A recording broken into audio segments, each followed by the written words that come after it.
Ah, yo. Anyways, we just got done watching a nice little Jubilee video about men, you know, measuring their penis sizes and stuff like that. You know what I mean? Imagine if you walked up in there with the most confidence in the world, thinking that you had the biggest dick, you know what I mean? Because there were a bunch of short guys there. Imagine you just some tall, brawly dude. You walk up in there, like, thinking that you own the spot, knowing that, yo, I got the biggest penis here. And then it shows that you're, like, the last one. Like, you know what I'm saying? Like, you get ranked last in reality. Like, bro, if I was that guy, I would have to go undercover. Speaking of undercover, we're gonna watch a little, you know, video about this Disney movie, Agent Cody Banks. You know what I'm saying? A kid literally being an undercover agent. You know what I mean? I'm not gonna lie, this was a very iconic movie to me growing up. And I completely forgot that this existed until I saw it pop up on that recommended. Jordan Fringe, I'm not gonna lie, you was really good at what you do when it comes to these videos, man. Because it's like, yo, Cody Banks was really nostalgic. It was really good. Cody Banks was one of the kids that I really wanted to be fictionally. Let's jump into it, though. I ain't trying to waste no time. Welcome one and all to a blast from the past. More nostalgia for you like always, just like you ordered. I came here expressly shipped, so sign for this delivery and enjoy the content. Yes, enjoy the it content. does seem to be that time of year. It's Munez March Madness, everyone's favorite yearly celebration that is starting for the first time right now with no guarantees of it ever happening again. How fun. Well, in this package here, I seem to be seeing double, both Agent Cody Banks and Agent Cody Banks 2. Destination London. A true duology. I could have sworn there was 3 movies, though. Of pure early 2000s peak cinema that just recently celebrated its 20th anniversary. For the first movie, it has had me deathly afraid of exploding Mentos my entire life. And I'm not going to lie to you all, as a YouTuber, why would I ever lie? I haven't watched either of these films since at least before 2011. Maybe I've seen parts of the second one beyond them just randomly on cable, as I've traveled around to conventions throughout the 2010s, but I could have sworn there was more than 2. I'm going in completely raw to revisit these certified classics. Look at this man. You wanted to be this man. You thought it was so cool to be a kid, but also a secret agent. You really needed this to make it through your mundane life in the classroom, learning about various skills you'll never apply to your future. I see movies like this and Spy Kids, bro. Man, I wanted to be a spy so bad. Projection? Possibly. So come with me on a trip down memory lane to when Frankie Muniz was the biggest celebrity out there as we celebrate the first ever Munez March Madness. And possibly the last. But let's watch the Agent Cody Banks duology. It's quite a lady killer.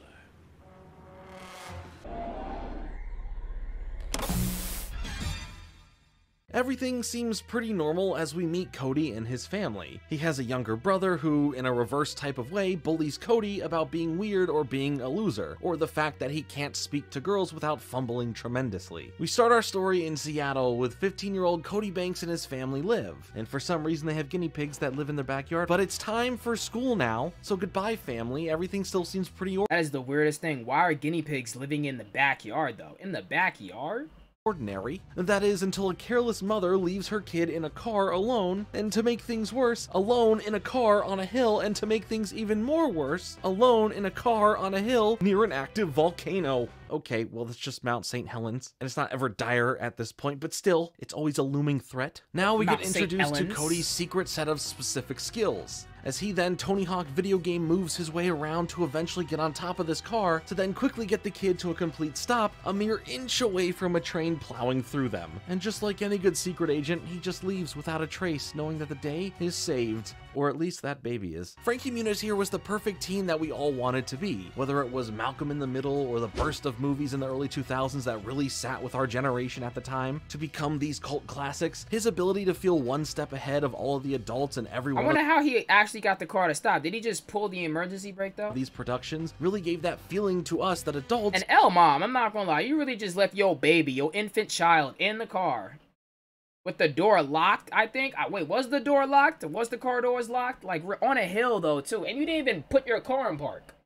These authority figures aren't always correct or as smart as we most times assume they are. Clearly for comic relief for the kid and teen perspective, but in some cases is extremely accurate. Jumping back into the film though, we get to learn about this evil plot involving the use of metal-eating nanobots that this guy, Dr. Connors, has been working on and is forced to create a large quantity of, as this evil guy, Dr. Brinkman, who wants to be on the brink of world domination because, well, he's a bad guy. What else are you gonna do? Can they be programmed to eat anything anything other than oil? Sure, any silicon or carbon-based compound. And these nanobots can eat anything that they're programmed to. And so with metal, they can even destroy tracking systems on a missile, rendering countries' arsenals useless. Sure, kind of a loose, generic plot, but if everything else is fun, it should be a good time, right? Rush Bill. Take on any threat. Except one. Cody Banks. The CIA is aware of this and is scrambling for a way to stop this from happening, which is where we get the introduction of Cody Banks' connection to the CIA and why he's a secret agent. There is a summer camp that he attends that recruits kids and turns them into sleeper agents, essentially for the CIA unbeknownst to their parents. So the United States is secretly indoctrinating and creating child soldiers.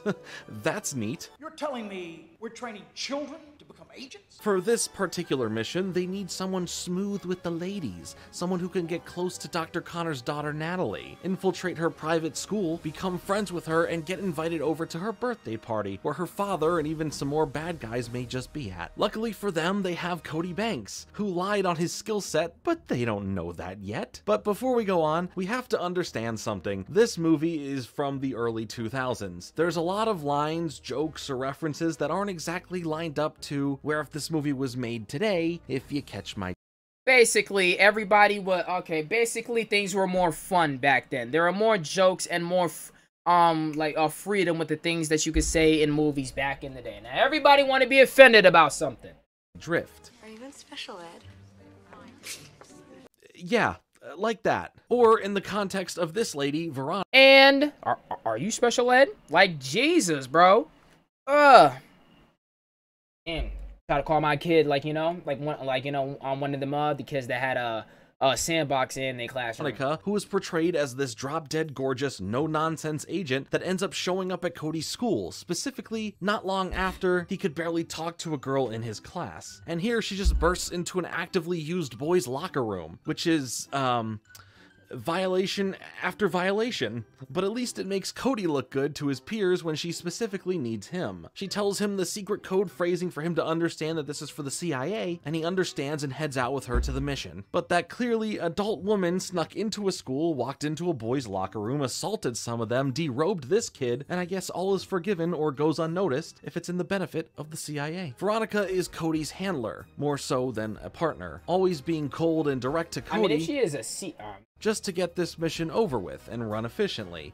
But yeah, Keith David is in this movie, and he's just a goofball, hamming up every scene that he's in, chewing up the scenery, and adding a level of fun anytime that he's on screen. He's just great. And there is just something to be said about how funny it is to see Cody, or just Frankie in general, being this kid surrounded by adults and being able to keep up or out-understand the situation of all these adults here, and in this movie, elite members of the CIA. Once Cody gets debriefed, not in the same context as that other kid getting derobed, he has to get transferred to a private school, which causes a whole thing we get to in just a second. But we also get all the classic 007 tropes here, especially the one where a tech guy shows off all the fun gadgets for Cody to use and even a cool vehicle that he's not allowed to have, at least for now. The hip and young slang that this gadget guy uses is just peak cringe perfection. And he's 15 in this movie. Alright. Wait, one more time. Oh, what? I don't even want to know. I love it. I also love the look of the CIA building, and for that matter, any set piece in this film, Hilary Duff. as it feels so 2000. Right? No, that's not Hilary Duff. I'm bugging. Wait, no, that is her. That is Hilary Duff. Okay. Every action movie, even ones that were serious as opposed to this one, always had these elaborate, very futuristic chic designs to the places like a government agency building or a bad guy lair. It's so campy, and for that, I also love it. It's an underrated design choice, and I am tired of pretending it's not. So now, with the whole transferring of schools, he has to come up with a lie to his mom and dad about this, since the whole secret agent thing is a secret. So they just... Wait, so his parents don't even know that he's actually a secret? What kind of bullshit is this? You mean to tell me that the CIA is recruiting kids, turning them into spies, and the parents don't even know? Alright. Just go along with it as it's covered and paid for, so the parents aren't inconvenienced and worried about the cost of going there. And to really seal this deal, Veronica comes over to pose as someone from the school to convince the parents fully, and in a very similar way that she did at the school, except less violent. But all the "oh dang, she's hot" moments are there once more, backed with Nellie's "hot in here" playing in the background, just like before. because they really have to sell you on this. This chick's hot, and guys will listen to her because they are intimidated. But enough about that, it's time for school, and Cody is all ready for the day ahead to try and get close to Natalie, played by another huge teen celebrity at the time, Hilary Duff. Whereas he tries to build this confidence to go and speak to her, he gets them blue eyes could kill a man. Cornered by some bullies, where the lead bully is, oh my god, is that Troy McGinty? The bully from 2001's Max Keeble's Big Move? aka For a minute. Yo, did he actually do?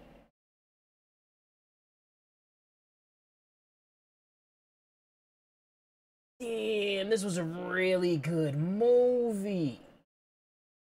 Damn, this was a really good movie. I'm not gonna lie, we have to save that for next stream. We gotta save that for next stream.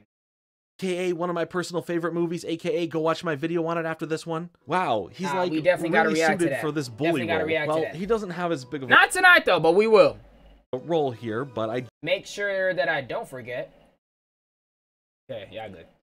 Genuinely like that he's also a bully in this film. Just a lot more of a pathetic one, as Cody never really has an issue pushing him out of the way whenever he decides to come around. Right when we first see him, we get this black and white fantasy scene of what could happen in Cody's imagination, but in reality, he does have the bully get shocked from his special gadget watch and is able to get through and speak to Natalie, who thinks he's definitely a bit weird. And maybe, just maybe, Cody is no longer seeing this as just a mission, but is actually catching feelings for Natalie.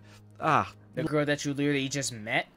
You technically didn't even meet her because you stumbled your words when you tried to speak to her, but you a secret agent. Why can't you talk to girls? I'm lost here. Love, it can happen before you even meet the person, apparently. But in this conversation, we also get some 2000s dialogue, like this. T.S. Eliot is a man. Well, if you want to get all technical, you never know these days. And even Hilary Duff giving us one. Yes, Elliot is a man. Well, if you want to get technical with it, you don't know these days now, you know? These days, you don't know. One of these comments. Like, damn, you don't want to misgender somebody. Any kids happen to be in special ed? I really expected better from you from the person who said this. Yeah, it's totally gay. You know, you really shouldn't say that. It's insulting. Knock it off. To be fair, this was met with criticism at the time, with a full apology from MGM stating that they in no way meant to be insensitive to kids with special educational needs, but rather it was meant to show how cruel kids can be to one another. As you have seen, Cody overcomes his own speech. Well, let's really keep it a buck though. Realistically, this is what kids were really doing though. Like, that's what I'm saying. Like, you soft ass niggas, bro. Kids was actually making fun of you for being in special ed though. This was realistic. Problems and like, what the fuck? Now it's like shit is too soft. Now the bullshit on TV or in movies that you see, it's like, come on now. The dialogue don't even be making sense. It's like, come on now. Kids don't even be talking like that these days. It's because people are so soft now. They gotta rearrange it to. Continuing on to say, we will be mindful in the sequel. Oh, speaking of ed, we get a whole scene about driver's ed, where Natalie fails her driving test, and Cody does some of the most reckless driving ever, where he cuts off the instructor's backup brakes, and does some sick action movie driving maneuvers. Completely not practical, but 100% totally radical. Well, of course, he doesn't get passed for the test initially, and the instructor ends up throwing up. At least Natalie gives him a look of there's something different about this boy. And plus the CIA convinced the barf-covered instructor to pass him anyway. Speaking of convincing, Cody convinces the CIA that in order for him to be a focused agent and put all of his attention on Natalie, he needs them to do all of his chores at home and his homework for school. So they all do this in between the moments his parents aren't there, and it's a pretty funny thing overall. Or maybe Cody is just focusing on something like, I don't know, Warcraft 3. You know, the good one, not Reforged. The CIA have to hide once the parents come home, and at one point all of them are squished into the back of the van, which we get a pretty funny scene of them all being squished having to talk to Cody, as this one agent outside of the van is forced to hold on to the doggy doo-doo bags by placing them in his suit pocket. What won't this man do for our country? Damn. When duty calls, he picks it up. But now Cody needs to call Natalie. The CIA needs him. That is disgusting. Him to get close to her, figure out a way for him to get the party invite, but he has no confidence, remember? He struggles to do so, which causes the CIA to figure out that he lied when it comes to being smooth with the ladies. Okay, that's the part on his thing that he lied about, okay? Because I was just so confused. This is like, yo, you a secret agent. How you become a little prissy guy, like, you know, in front of the women? Come on.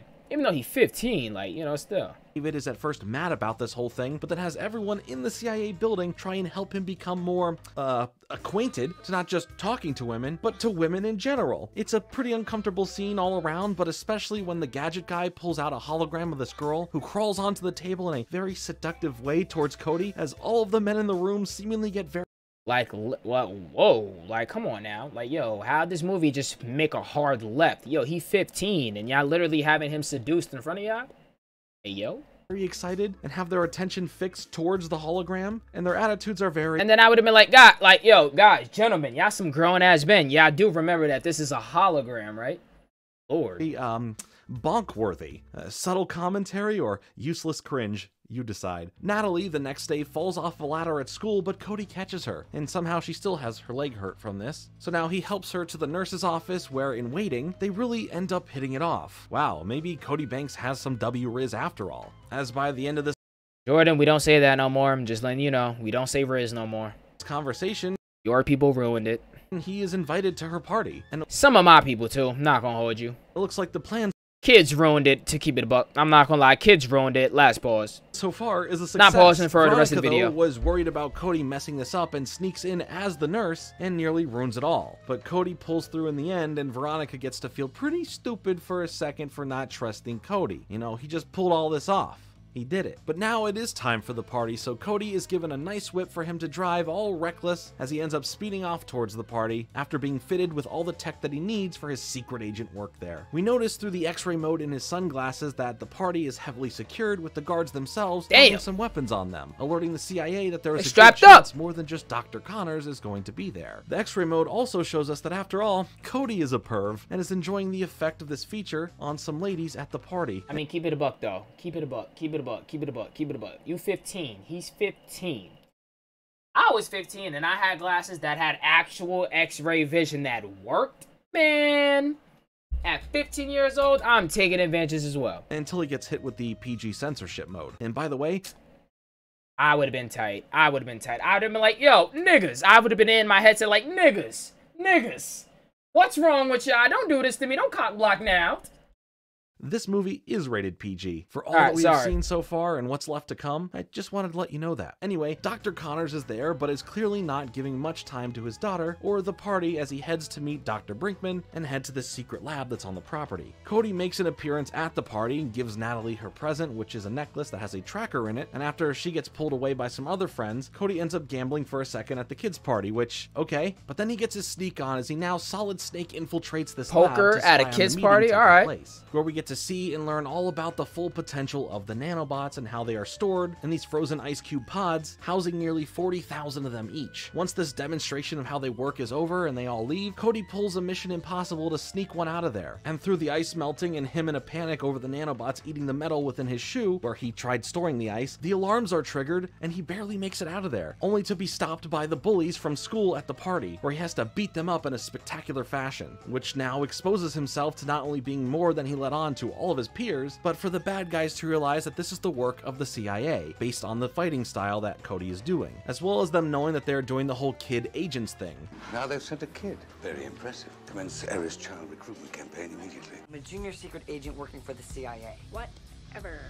Whatever. You're still my loser older brother.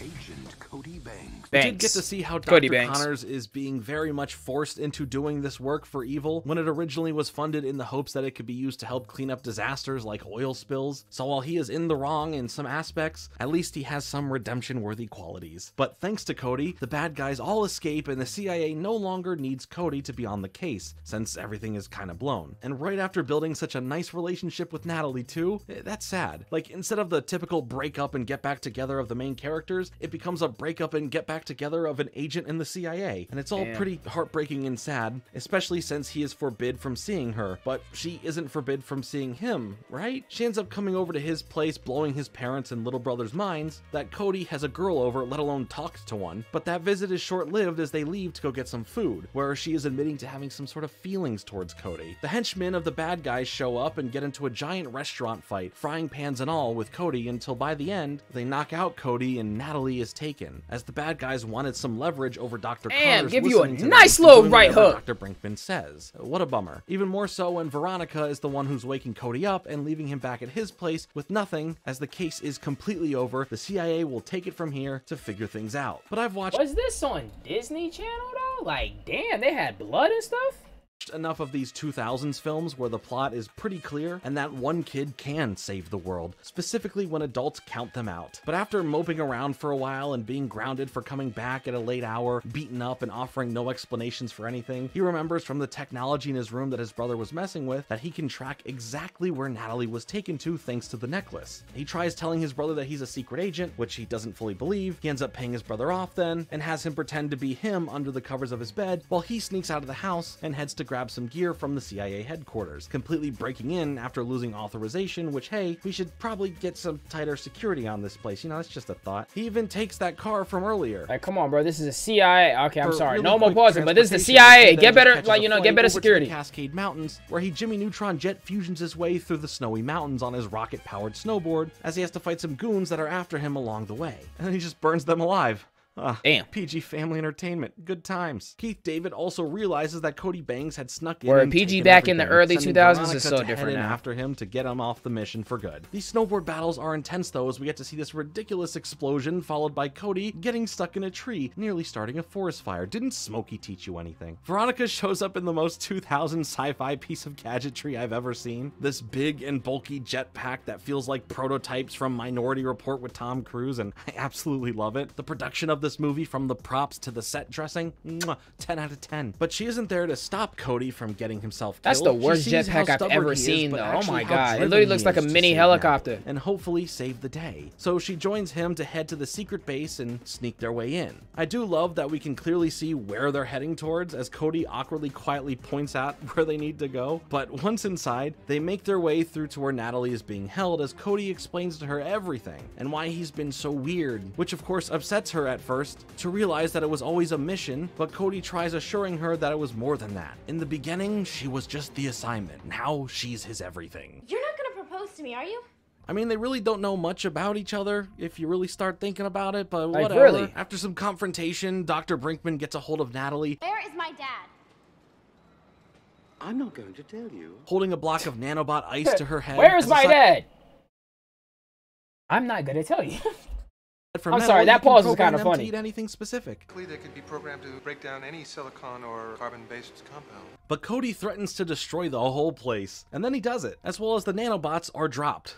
What could this all mean? Is humanity doomed forever? Well, not quite. Natalie picks them up and just violently shoves them into Dr. Brinkman's mouth. And then, well, this happens.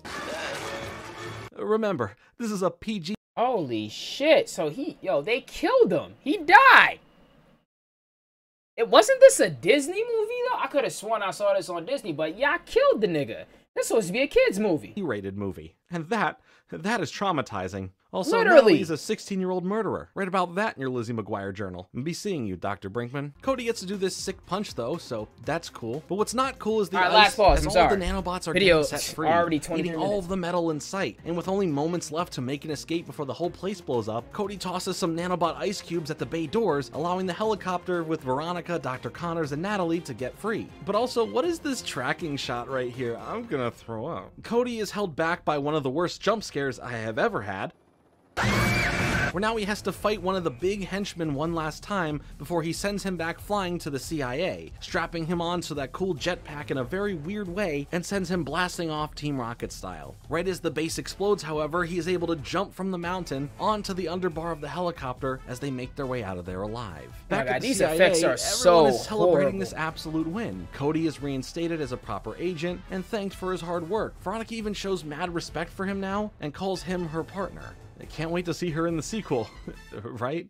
Well, at least Keith David is happy. Right. That's all that really matters at the end of the day. Let me That guess, he doesn't henchman come is back? now in custody, but that's okay. He's not coming back. This all alludes to nothing. But now, in the end, Cody and Natalie spend some time together. He's a lot smoother in conversation, maybe even sparking up a real relationship together here, and they just start making out as the credits roll. This is literally the definition of a teen fantasy movie. Being a teenager, being a secret agent, saving the day, and getting the girl. What more could you ever want as a kid? Well, how about a sequel? about That's a right, sequel? Agent Cody Banks 2 Destination London. Our little agent is going overseas this time, with some familiar faces showing back up, and a lot of the previous cast just no longer being a thing. So we get to start off this movie with a look into the summer camp that is secretly training kids to be CIA secret agents. And Cody shows off how good and tough he is by winning a fierce game of capture the flag. He's basically treated as the #1 person at the camp, but their captain camp counselor, Victor Diaz, is giving off some pretty shady vibes, going on about trusting no one, not even him. I wonder what that means. But when the parents are quickly approaching for Parents' Day at the That trust no one. Not even me. camp, they activate Code 42, which sets off all the kids to quickly start camouflaging all of the high-tech gadgets, weapons, trading programs. So basically, all these kids are like secret agents and none of their parents know, though. And more that pertain to them all being secret agents, now under the guise of a wholesome camp experience. We get a moment with his family since they aren't really in the film all that much, but his brother seems to still pick on him and clearly never believed enough that he was a secret agent, now claiming that he's a fake secret agent. I've been following the stock market like a hawk. I guess things are looking rosy again on the NASDAQ. Ah, well, yeah, they aren't so great these days. Is that my video now? Hey, a video now. I have some of those. What a classic device that everyone used for 3 months and moved on from. After the parents all leave and the night is quiet, things quickly get out of hand as helicopters approach the camp, alerting all the kids to wake up, and Diaz has Cody protect him, telling him that this is a drill and that they have to protect him and help get him out of there. And while we do all of this, all of the kids defeat this military attack, only for them to find out that it was real and that Diaz was actually the bad guy, who ends up stealing this mind control program from underneath the campsite, which houses a secret base. Damn. And hey, as long as Keith David is here, everything is going to be okay. Well, maybe not. Cody is put on the case to go and stop him now, meaning his destination is London. Now, the title checks out. The plan this time is for him to become a part of this international orchestra as a clarinet player that takes place at the Kensworth estate, where Josephine Kensworth oversees the orchestra and Duncan Kensworth may be up to some shady business with Diaz. Cody will have to pretend to be a part of the orchestra in order to have time to snoop around the mansion and find, first of all, proof that there is a connection, and then 2, understand the plans that Diaz has. We get to meet a new handler in London this time, focusing more so on the comedy than the first movie did, having Anthony Anderson being the handler, as we see him meeting Cody and overseeing Cody's mission instead of Veronica, which is odd, but hey, it's Anthony Anderson. This was his era, and he would blast some chingy in the car. Just being a big goofball, while Cody is contrasted as the I'm better than you attitude towards the less than serious adult. We now get to learn more about the evil plot, and that's that this mind Of course control it's hip-hop tech will be music, used he's for black. some important figures and world leaders coming into London to hang out with the Queen and can lead them into political power and basically puppet stringing the world to do their bidding to profit from. What's the difference to real life? We get taken to meet the new Gadgets man, who is surely an interesting delight. He has the energy of Pops from Regular Show, and I will not elaborate on that, but he has some fun and bizarre gadgets like a listening device retainer and, of course, the Mentos. And after rewatching this movie, how much did Mentos pay to basically have an ad for them constantly throughout the film? Like, sure, it promotes the Mentos blowing up and all that, but I mean, come on. If this isn't sponsored, then it's even funnier. He also gets his clarinet that can play itself because, you know, he can't play any of the instruments out there anyway, so they just gave him one that does it for him, especially for him to keep up at as high of a level as the rest of the kids there. And when he ends up meeting the rest of these kids, he makes an awkward impression, as when this one girl here is about to eat one of their Mentos, like her own Mentos, not one of Cody's exploding ones, Cody freaks out and makes her spit it out and throws it out of the window in fear, making him look like the weirdo, especially in front of Theon Greyjoy. Peace. And be seeing you too. Agent Theon Cody Greyjoy Banks is known for getting the job done. No wonder all the malls are empty. They got all you kids working undercover. Cody better fall in line, as the group is going to be performing for the Queen at that big get-together of world leaders coming up. So it's all about practicing. For everyone except for Cody, who just needs to snoop around the place during their downtime. Anthony Anderson, or Derek, sorry, he gets a job working at the estate as well, taking over the job as this pastry chef in the mansion, making things awkward for the most part when meals are being served in the house. But the movie parts that do happen here in the mansion are pretty fun. It's this very singular base location, this small vibes overall, with part of it showcasing others in different rooms and areas, with Cody sometimes having to sneak around it all and listening in on the bad guys and not getting caught for escaping his room and practicing. The mind control device seems to work, as they tested it on this dog who can now pour you a drink and play the piano. That's what kind of convenient. shit? So there isn't much time Dog with a blog head ass. how to combat this yet. In the meantime, we do get to really who was familiar with that horrible Disney show Dog with the Blog? The CIA instead of being downgraded to a handler, really missing his old work that he did. And Cody, well, he still has to go to some sort of school in the UK while undercover. And there's even some light cursing in a PG film for good measure. Yeah, guys. What did you say? But why would Diaz go bad is the real question. What drove him to turn his back on the CIA and go rogue? He was supposed to be the director of the CIA at one point, but felt slighted by them when he wasn't picked, so he decided that he was going to take over the world, or at least control it through others as vessels, specifically through the help of Duncan and this weird dentist guy, as he is used to implant others with a device that connects through their teeth to their brain. But while Cody was spying in on this, he narrowly escapes, but the cameras see everything, making it known to Diaz and Duncan that the CIA, and more importantly, Cody Banks, is on their tail. Cody makes it back in time to catch up with some practice where he's put on the spot to play his clarinet for everyone, and the instrument does its thing, it takes over for him, and everyone is impressed. But now he notices that in the city, he is being followed by Diaz, so he leaves the group as they head back to the mansion, which this girl, Emily, takes notice of. As now Cody and Derek get into a big chase throughout the city that is action-packed, where Diaz is recklessly shooting at them with a mini bazooka in broad daylight. Well, alright then. Okay, where is he pulling all these rockets from? Okay, on site though, in broad day. Super scope. No hezzy. More importantly, remember how much they were going to be mindful in this movie versus the last one? Well, oh baby, a whole year in between films does wonders for growth. Gone are the special education jokes. Here instead, we get a bunch of weight jokes at Anthony Anderson's expense. And an overweight agent who's on probation. Hey, who you calling overweight? Shock. That phobic. I've seen that one coming. Luckily, we get this really funny, and by funny, I mean awful slow-mo chain grab that is way less impressive than anyone working on the film wanted it to be. The end of the chase ends up with Cody being arrested and interrogated, where he gets to play smartest in the room again, being confident that this strict officer is going to look like a fool when a phone call comes in to set him free. But that phone call wasn't from Keith David. It was from Emily, who turns out to be a British undercover operative who is working on the same case herself, and now we get these two agents talking about this whole mission, sharing some Chinese food together on the back of a horse and buggy taxi, loudly talking about their secret mission. A mere few feet away from the driver. And also right next to the driver, without him noticing, is Cody being kidnapped once Emily steps out for a brief second. The bad guys end up inserting a chip into his mouth and are able to control him. Now as we see him acting weird and off when back at the mansion, as everyone takes notice of it. But Keith David is in town for this big meeting of world leaders at the palace, and Cody and him agree to meet and discuss the mission. But before Cody leaves to this, he starts flinging food around because the people controlling him are dumb, and everyone else is just kind of annoyed at this, or they're enjoying the chaos and laughing. The plan worked with tricking the CIA director, as now Keith David has a mind-controlled tooth implant now as well. But Emily sees everything, filling Derek in on this, so now they capture Cody and need to get that implant out of him. So Derek just elbows him in the face and then uses a tad bit of Mento to cause a little bit of an explosion in his mouth to get the chip out, you know, rather than a whole Mento so it doesn't do this. Bah!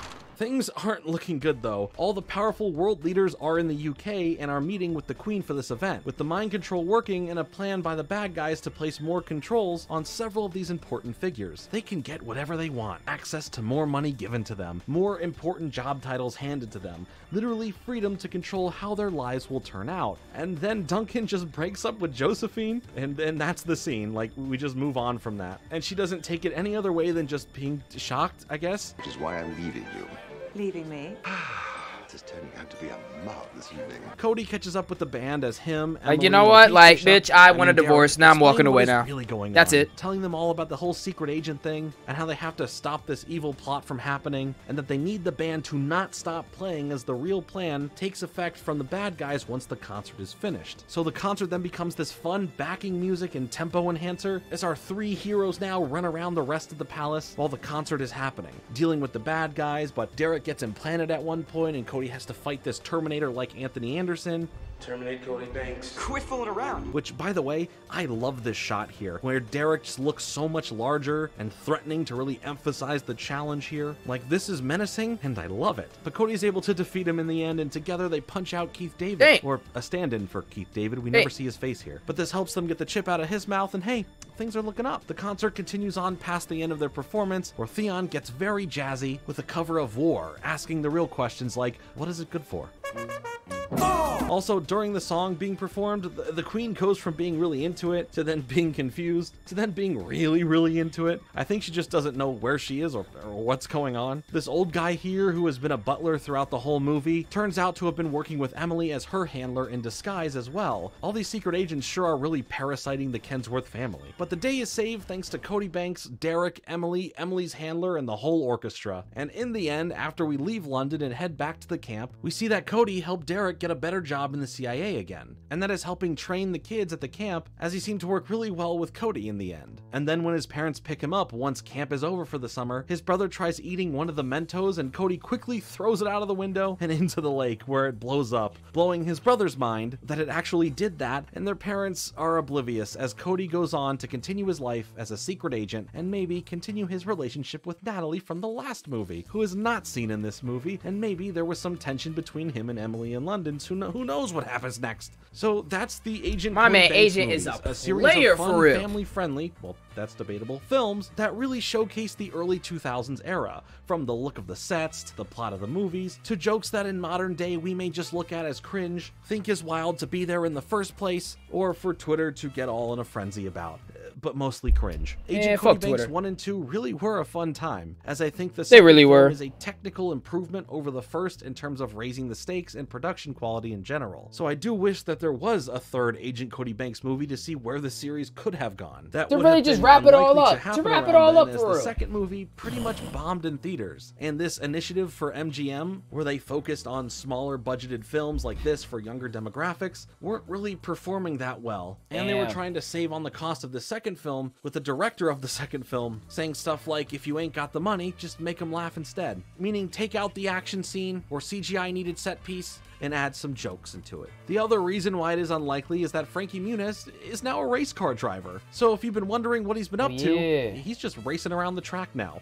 making forgot left about turn that. after left turn after left turn. And speaking of left turns, that's where the series could have gone years later. Surprisingly enough, with everything we just talked about, MGM was interested at some point to work with Frankie again to develop a new entry into the Agent Cody Banks universe, with one being an adult-rated animated series that was supposed to be similar in tone and plot to BoJack Horseman, where we'd focus on a washed-up Agent Cody Banks looking to reclaim his younger day peaks. And the other option would have been a family-friendly movie sequel, but having him as the trainer to this next generation of agents, probably at that fake summer camp. Frankie revealed all this himself to Steve-O on Steve-O's podcast. Agent Cody Banks, maybe I'm not allowed to say this, I don't know. MGM has two really cool ideas. One is like a BoJack Horseman type cartoon when when you've saved the world as a kid and you can't better that. You know what I mean? Like, and then they have another idea for it still being like a kid's thing. Cody Banks teaching the new crop of training like the young, But hey, at the end of the That day, would've been pretty he was still cool. paid $2 million per film, making him the highest paid child actor at the time.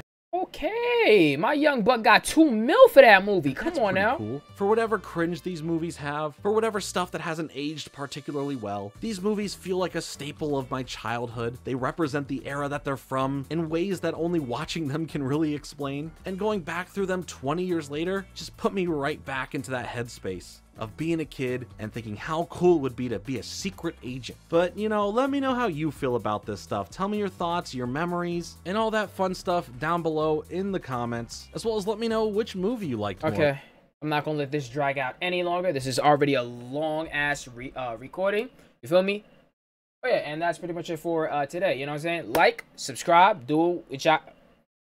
Like, subscribe, do what you gotta do. Yeah. Okay, later.